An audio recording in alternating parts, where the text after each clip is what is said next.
नमस्कार। जवाब तो देना होगा। मैं आप सभी का स्वागत है। मैं हूं डॉक्टर अवधेश मिश्रा। छत्तीसगढ़ की सियासत में बीजेपी मिशन 2024 लेके चल रही है और मिशन 2024 में तय 11 सीटों के जीतने के लक्ष्य को साधने कार्यकर्ताओं को रिचार्ज करने की जो कोशिश है वो आज पांचों संभाग के संभागीय सम्मेलन के जरिए पूरी हुई।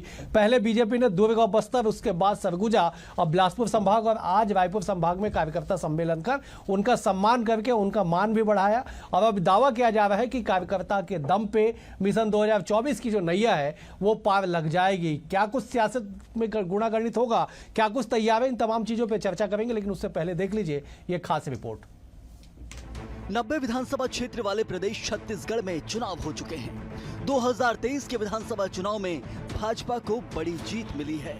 54 विधानसभा सीटें जीतकर भाजपा सरकार बना चुकी है। भाजपा की सरकार बनने के बाद कार्यकर्ताओं का जोश हाई है और यही कारण है कि उत्साहित भाजपा कार्यकर्ताओं को लोकसभा चुनाव के लिए फिर से तैयार किया जा रहा है। प्रदेश भाजपा संगठन ने छत्तीसगढ़ के 5 संभागों में कार्यकर्ताओं का अभिनंदन किया। एक बार फिर मोदी सरकार का सभी कार्यकर्ताओं को संकल्प भी दिलाया गया है। कुल मिलाकर मोदी सरकार की गारंटियों के आधार पर बीजेपी लोकसभा चुनाव मैदान में जाने की तैयारी में है। मुख्यमंत्री विष्णुदेव साय ने कार्यकर्ताओं में जोश भरते हुए कहा कि प्रदेश की सभी 11 सीटों में फिर से कमल खिलाकर फिर से मोदी जी को प्रधानमंत्री बनाएंगे। और हम लोग के सामने में अभी लोकसभा का चुनाव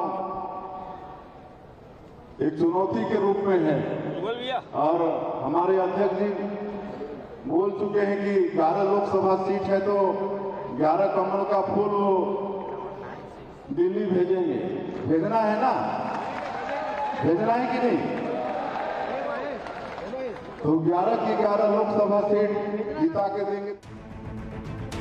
भाजपा अपने हाई जोश कार्यकर्ताओं को सम्मेलन समारोह के माध्यम से एकजुट करने में जुटी हुई है, जिसका फायदा लोकसभा चुनाव में उठाने की तैयारी है। लेकिन छत्तीसगढ़ का विपक्ष यानी कांग्रेस पार्टी भाजपा की तैयारियों से इत्तेफाक नहीं रखती। कांग्रेस पार्टी मोदी सरकार के कार्यकाल की नाकामियों को मुद्दा बनाने की तैयारी में है। कांग्रेस संचार विभाग के प्रमुख सुशील आनंद शुक्ला ने कहा कि भारतीय जनता पार्टी के पास कोई मुद्दा नहीं है। 10 साल की जो मोदी सरकार की विफलताएं हैं, जो वादाखिलाफी हैं, उसका जनता को जवाब देना होगा। इनके पास मोदी सरकार की वादाखिलाफी का कोई जवाब नहीं है। देखिए, लोकसभा चुनाव के लिए तो भारतीय जनता पार्टी के पास में मुद्दे नहीं है। 10 साल की मोदी सरकार की जो विफलताएं हैं, जो वादा खिलाफी है, जनता को उसका जवाब देना होगा। जरूर अपने राजनीतिक गतिविधियां कर रहे हैं, लेकिन इनके पास में मोदी सरकार की वादा खिलाफी का कोई जवाब नहीं है।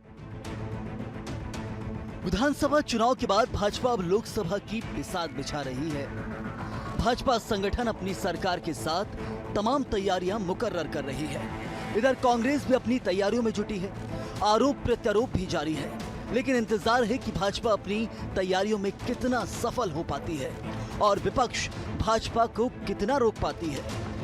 Bureau report, BSTV, Chhattisgarh. तो आपने देखा कि मिशन 2024 में 11 सीटें जीतने के लिए कार्यकर्ताओं को जो आधार बीजेपी बना रही है उस पर कांग्रेस भी तंज जरूर कस रही है। आज इसे विषय पे चर्चा करेंगे, जवाब लेंगे। पहले तीनों मेहमानों का तारुफ आपसे करा देता हूं।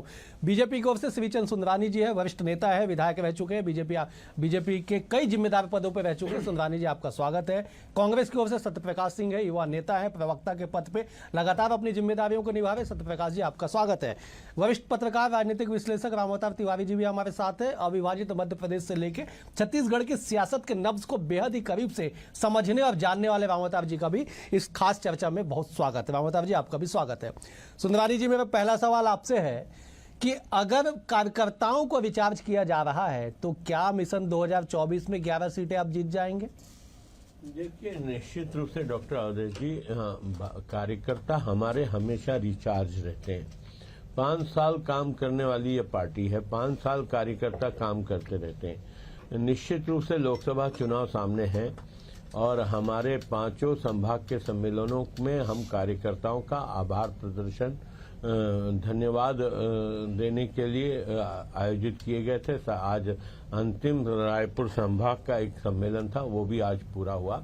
इसके बाद लगातार हमारे कार्यक्रम आएंगे और लगातार कार्यक्रम चलते रहेंगे। कार्यकर्ताओं को सक्रिय रखना, कार्यकर्ताओं का उपयोग संगठन के कामों में करना निश्चित रूप से भारतीय जनता पार्टी चाहे सत्ता में रहे या विपक्ष में रहे, लेकिन लगातार काम करने वाली पार्टी है और लोकसभा चुनाव के लिए हम तैयार हैं। और निश्चित रूप से 11 सीटें छत्तीसगढ़ की है, हम जीतेंगे। 400 सीट का लक्ष्य लेके चल रहे हैं।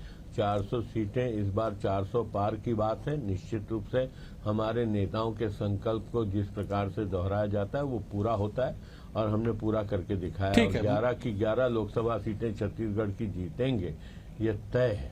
ठीक है सत्यप्रकाश जी, बीजेपी ने तो तैयारी कर ली कि कार्यकर्ताओं के दम पे जो नैया है वो पार लग जाएगी। क्या आपको लगता है ये संभव हो पाएगा?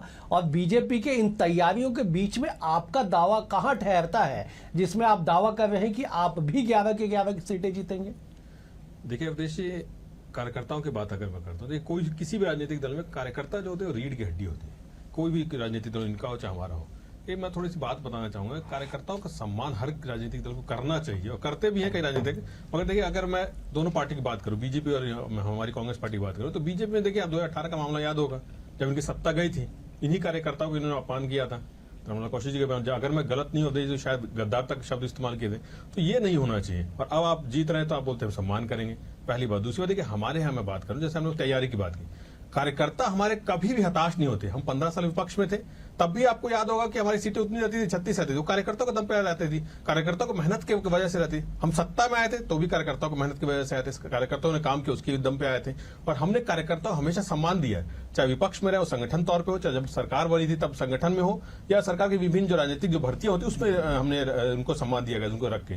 तो देखिए कार्यकर्ताओं का हम तो सम्मान करते हैं। मगर देखिए आपने जो बात की 11 सीटों की, 11 सीटों पर हम इसलिए बात कर रहे थे कि एक तो कार्यकर्ता हमारे हताश नहीं हुए, कार्यकर्ता मेहनत कर रहे हैं, जमीन स्तर पर काम कर रहे हैं और जनता को बता रहे हैं कि मोदी सरकार की विफलताएं क्या है, महंगाई से लेकर बेरोजगारी से लेकर 15 लाख से लेकर 2 करोड़ रोजगार से लेकर। तो वो जो है ना, जो आपने हम तैयारी की बात की, हम तो विपक्ष रहते तैयार खड़े हैं, जमीन स्तर पे जा रहे हैं। जनता से हमने जो फीडबैक मिल रहा है, जनता बहुत आक्रोशित है, परिवर्तन चाह रही है, क्योंकि जो 10 साल की जो वादा खिलाफी है उससे प्रताड़ित हो चुके हैं। ठीक है, मैं लौटूंगा। जनता हमारे साथ खड़ी है इसलिए। ठीक है, मैं लौटूंगा। एक बार रामवतार जी का मैं रुख कर लेता। रामवतार जी, बीजेपी ने 5 संभाग में कार्यकर्ताओं का सम्मान किया।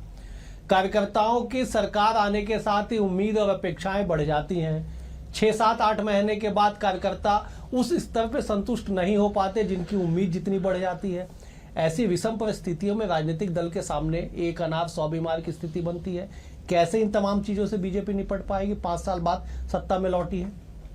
15 साल के शासन के दौरान भाजपा के कार्यकर्ताओं में नाराजगी थी।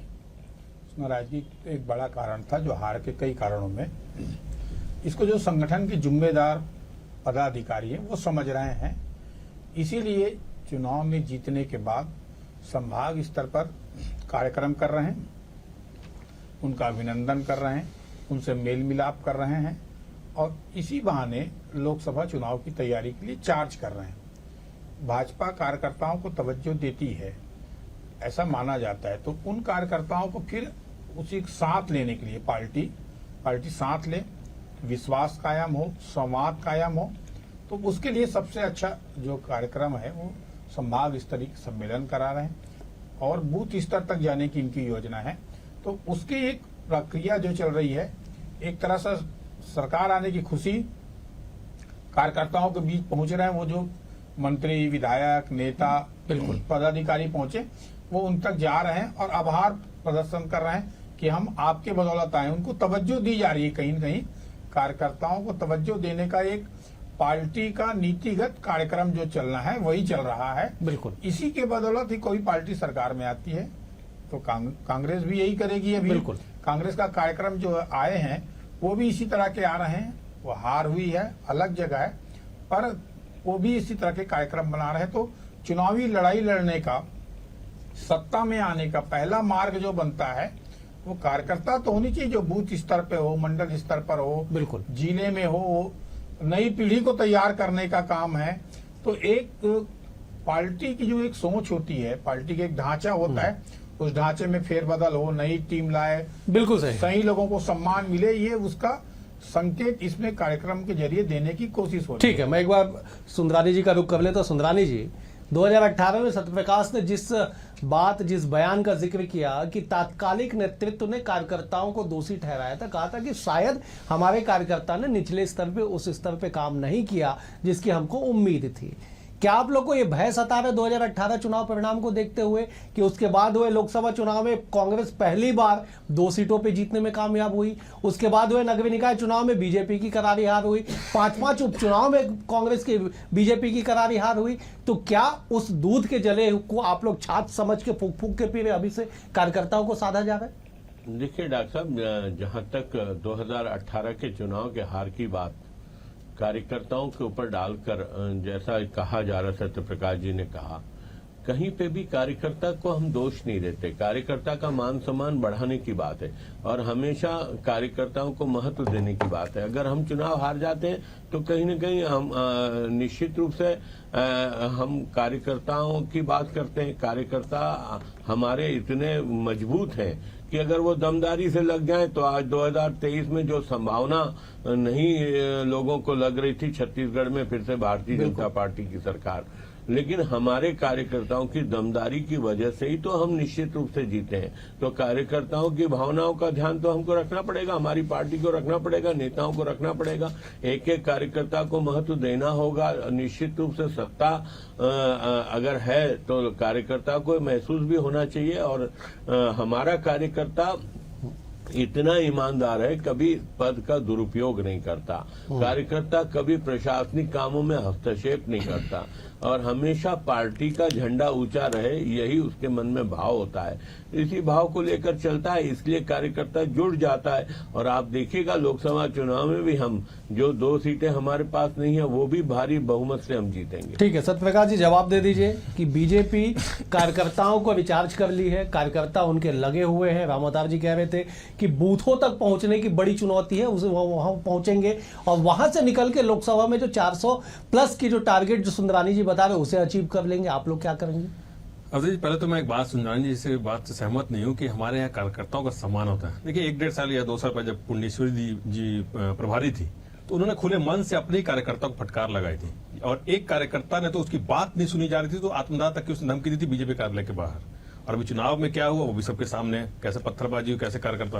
और एक चीज और मैं, अवधेश जी आप इतने वरिष्ठ पत्रकार, आपको मालूम अभी इनके कार्यकर्ताओं इन्होंने बोला कि कोई भी दुरुपयोग नहीं करता है। आपको 2 पत्रकारों के ऊपर हमला हुआ है, अभी कल परसों तो सीएम साहब के सामने हमला हुआ है पत्रकार के ऊपर। तो कार्यकर्ता कैसे दुरुपयोग करते हैं इनके कार्यकर्ता, वो भी सबके सामने है।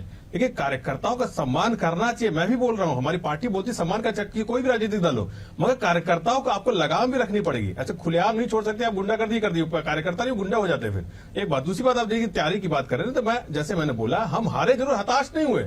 आपको याद होगा जैसे 15 साल मैंने बोला हमारे कार्यकर्ताओं के दम पे हम इतनी सीटें लेके आते थे, विपक्ष के नाते भी वो कार्यकर्ता ही लेके आते थे ना, क्योंकि जो कार्यकर्ता हो तो जमीनी स्तर पे जाके मतदाताओं से सीधा कनेक्ट करता है, मतदाताओं को अपनी बात पहुंचाता है, पार्टी की बात पहुंचाता है, सरकार की बात पहुंचाता है। और उसी तौर पर 2018 में जब हम जीते वो भी कार्यकर्ताओं के दम पे जीते थे। और देखिए जैसे मैंने बोला कार्यकर्ताओं का सम्मान हमारी पार्टी हर कार्यकर्ता को करती है। आपको याद होगा जब हमारी सरकार बनी, राजनीतिक भर्तियां जो हुई, छोटे से छोटे कार्यकर्ताओं को भी अलग अलग विभागों में उनको पद दिया गया, संगठन में भी पद दिया गया। अब देखिए ज्यादा दूर नहीं मैं जाऊंगा, मैं अपनी बात ही कर लेता हूं। आपको मेरा पृष्ठभूमि मालूम है, कोई राजनीतिक पृष्ठभूमि नहीं है मेरा, मगर देखिए आज मैं इतने बड़े चैनल पे बैठ के, बुद्धिजीवी आपके पत्रकार आप हैं, आपके सामने बैठ के पार्टी की बात रख रहा हूं, तो ये मेरे को भी सम्मान मिला है। एक छोटे से कार्यकर्ता को ये सम्मान मिला कि मैं एक बड़े चैनल बैठ के पार्टी की बात रख सकता हूं। तो हमारे यहाँ कार्यकर्ताओं को सम्मान ऐसे दिया जाता है और इनके यहाँ रहता है कि अगर हार गया तो कार्यकर्ताओं पर डाल दे, अगर जीत गया तो लोकसभा चुनाव, इसलिए उनका सम्मान करें। हो सकता है लोकसभा चुनाव नहीं होता तो कार्यकर्ता फिर भूल जाते हैं। तो देखिए यही मैं बोल रहा हूं कि कार्यकर्ता को सम्मान देना चाहिए। और दूसरी बात, हम तैयारी की बात करूं, पार्टी हमारी मजबूती साथ खड़ी है। हमने सारी जो मैं लोगों के पास जाकर वादा की बात कर रहे हैं, कार्यकर्ता हमारे जा रहे हैं, वो चार्ज है, वो जनता तक मैसेज पहुंचाने में एकदम सक्षम हो जाएंगे कि मोदी की वादा खिलाफी क्या हुई है 10 साल। ठीक है रावतार जी, हमेशा से एक परंपरा या धारणा एक रही है कि संगठन जो है वो सत्ता पोषित उसे माना जाता है। अब बीजेपी के सामने चुनौती है कि कार्यकर्ताओं का आप सम्मान कर रहे हैं लेकिन उनके उम्मीदों पे खरा भी उतरना पड़ेगा, कैसे पार पाएंगे? देखो ये एक नेताओं का या पार्टियों का दिल बहलाने वाली बात भी होती है कि कार्यकर्ताओं को सम्मान दो, सम्मेलन दो, बयानबाजी दो, फिर उन कार्यकर्ताओं को सम्मान कैसे मिलेगा, ये बड़ी चुनौतियां भी बनी हुई है। बिल्कुल अभी तो है बयानबाजियों से, सभा से, सम्मेलन से, सत्ता आ गया, खुश हो गए। अब इन कार्यकर्ताओं को खुश कैसे करेंगे?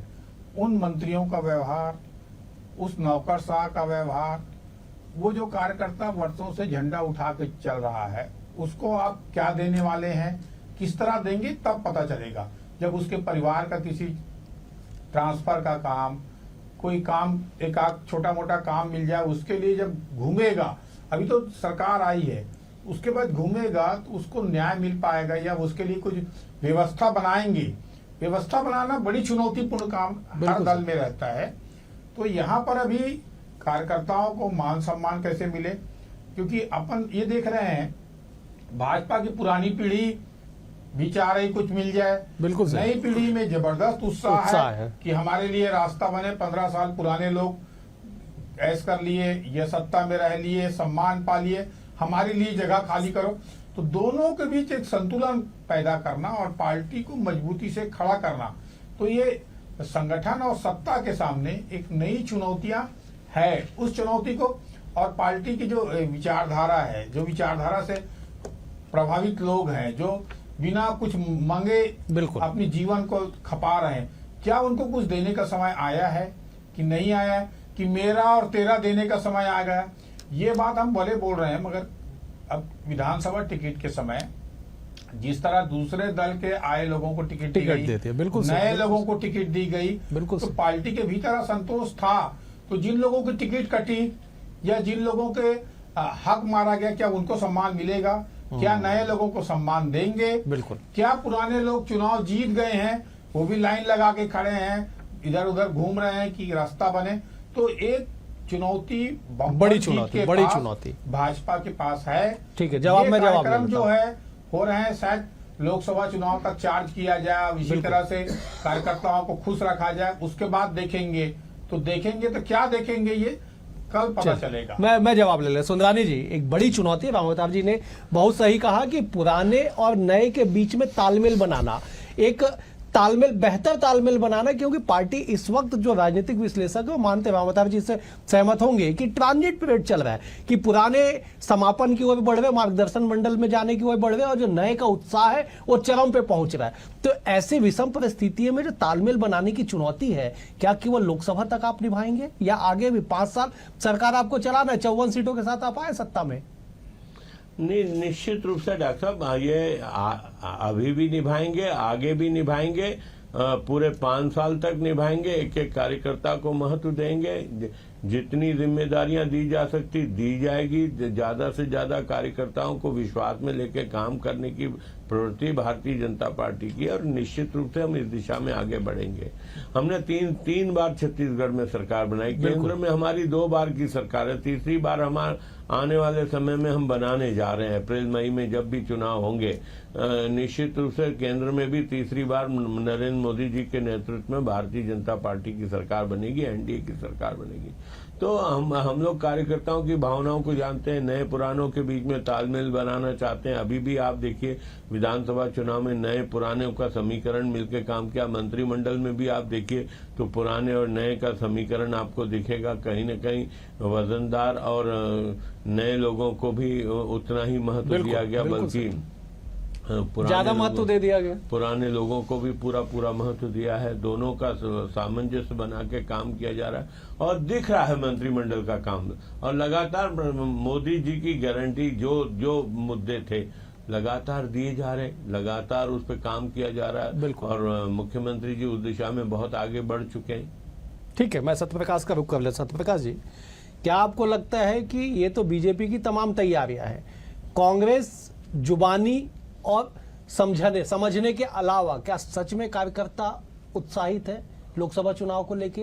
क्योंकि जिस तरह से 2018 के चुनाव के बाद 23 में कांग्रेस की हार हुई, 72 सीटों के वाली सरकार की करारी हार हो जाती है, माना गया कि कार्यकर्ताओं की सुनी नहीं गई। दर्जनों इस्तीफे के पत्र सोशल मीडिया पे वायरल है, जिसमें लिखा गया कि हमारी तो सुनी नहीं गई साहब, हमारी सुनी नहीं गई। एक सेंट्रलाइज पॉलिसी डेवलप हो गया था, जिसके कारण कांग्रेस सत्ता से बाहर हुई। ये जिम्मेदार लोगों ने कहा। पूर्व मंत्री जयसिंह अग्रवाल ने अपने पत्र में इस बात का जिक्र किया, आप भी जानते हैं उसको। अवधेश जी, देखिए, आपने बात की कि कांग्रेस पार्टी 100 साल पुरानी पार्टी, 138 साल हो गए, तो इतनी बड़ी राजनीतिक दल है, इतनी बड़ी पार्टी, पुरानी पार्टी। देखिए, मैं इसमें कोई गुरेज नहीं है, 1-2 लोग हो सकते हैं, इतनी बड़ी पार्टी एक परिवार है, परिवार में कुछ लोग नाराज हो सकते हैं, इसमें कोई दो राय नहीं है, मगर देखिए आखिर में जाके जब चुनाव लड़े हम, जो अभी की मैं बात कर रहा हूँ 2023 की जो बात कर रहा हूँ, हम एकजुट होकर चुनाव लड़े, हम गए चुनाव लड़ने, अपने योजनाएं लेके सरकार काम लेके गए, उसकी वजह से एकजुटता की वजह से तो हमारी हालत वैसी नहीं हुई जिनकी 2018 में हुई थी। हमने काम किया, उसमें जनता ने भरोसा हो जाएगा। नहीं, लेकिन सत्यप्रकाश जी देखिए, मैं एक मिनट बस थोड़ा सा करेक्ट कर देता हूं, बीजेपी कभी भी 72 सीटों के साथ नहीं थी। बीजेपी कभी 72 सीटों के साथ सरकार नहीं बनाई। और जो ये पत्र, ये जो पूरे पत्र जो लिखे गए, वो परिणाम 3 दिसंबर के बाद लिखे गए, हार के कारण को बताया गया। अवधेश जी भाई देखिए, हार के कारण की समीक्षा हुई, उस पर हमने जो हमारी समीक्षा हुई है, उस पर जो निकली है गलतियां जो हुई है, उसको हम आगे बढ़ रहे हैं, उसको हमने गलतियों को सुधारने की कोशिश कर रहे हैं और आगे बढ़ रहे हैं। देखिए आपको याद होगा 2004 में क्या हुआ था, हम कांग्रेस के होते, हार के हम हताश नहीं होते, आगे बढ़ते हैं। देखिए जैसे मैंने बोला, हो सकता है, ऐसा नहीं मैं बोल रहा हूँ, इतना बड़ा परिवार, इतना बड़ा दल है, 1-2 लोग नाराज हो सकते हैं, इसमें कोई दो राय नहीं है, मगर हम उससे समीक्षा कर उससे आगे बढ़ रहे हैं। देखिए 2004 की जैसे मैंने बात की, हम योद्धा के तौर पर लड़ते हैं, और 2004 में जो होता वही फिर से अभी होगा। हम एकजुट होकर तब भी लड़े 2023 में, अभी लोकसभा चुनाव भी वैसे ही लड़ेंगे, और एकजुट होकर देखिएगा आप, यहाँ पे 11 में से 11 हमारे पास आएंगी। और सबसे महत्वपूर्ण बात, मोदी जी की जो गारंटी की बात करते, मोदी जी गारंटी कहां है आप बताइए ना, जनता तो इसे सवाल करती है। और कितने सारे वीडियोस आपने भी देखे होंगे, युवा बोल रहा है मेरे को नौकरी चाहिए, युवा बोला 2 करोड़ रोजगार का क्या हुआ, 15 लाख का क्या हुआ। एक बार रामादास जी कुछ बोलना चाहते, सत्यप्रकाश जी रामादास जी कुछ बोलना चाहते हैं। एक बात बताना चाहता हूं जी जी बिल्कुल, कि आज राजनीतिक पार्टियां कॉर्पोरेट सेक्टर की तरह काम कर रही हैं। बिल्कुल इन कार्यकर्ताओं की जो बात हो रही है, उसके भरोसे है या नहीं है, ये इसके अलावा क्या क्या हो रहा है, ये कार्यकर्ता भी जानते हैं और नेता भी जानते हैं। सर्वे कौन कर रहा है, कितने बार सर्वे हो रहे हैं, सर्वे के आधार पर टिकट मिल रही है।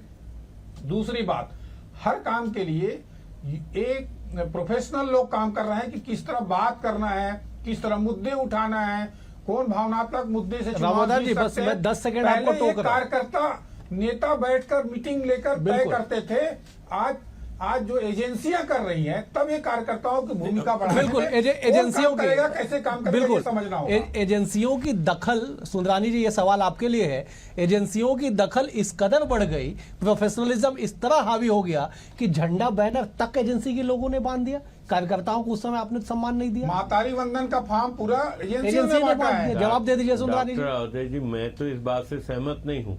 भारतीय जनता पार्टी के कार्यकर्ताओं ने ही सर्वे किया, भारतीय जनता पार्टी के कार्यकर्ताओं ने झंडे बांधे, भारतीय जनता पार्टी के प्रत्येक कार्यकर्ता ने मातारी वंदन योजना के फॉर्म भरवाए। तो कोई एजेंसी को देके फॉर्म भरवाएगा, मैं इस बात से सहमत नहीं। आप कैसे सहमत हो सकते हैं, तो सवाल ही नहीं उठता है भी नहीं, आपको तो बोलना ही पड़ेगा। इनको थोड़ा बताइए, मोदी जी कौन सी पीआर एजेंसी के माध्यम से चलते हैं, ठीक है, एक मिनट सत्यप्रकाश जी, सर एक बार सुंदरानी जी को कंप्लीट करने दीजिए। सुंदरानी जी जवाब दे। नहीं, निश्चित रूप से भारतीय जनता पार्टी जो भी काम करती है कार्यकर्ताओं के दम पे करती है। कहीं पे भी हमने बिना कार्यकर्ताओं के सहयोग से कोई काम नहीं किया। कोई एजेंसी ऐसी आके बता दें जो जिसके माध्यम से मातारी वंदन योजना के फॉर्म भराए गए, मेरी जानकारी में नहीं है। मैंने खुद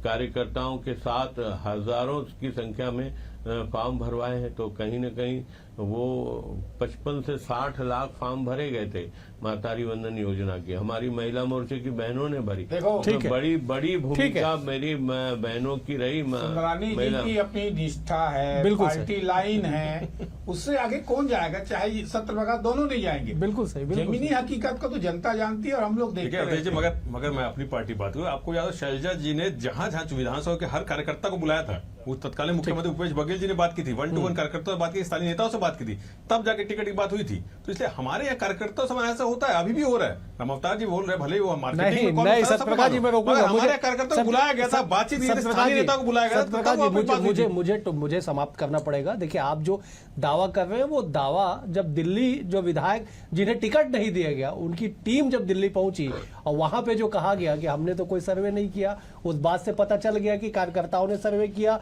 एआईसीसी ने किया, पीसीसी ने किया, ना किसने किया।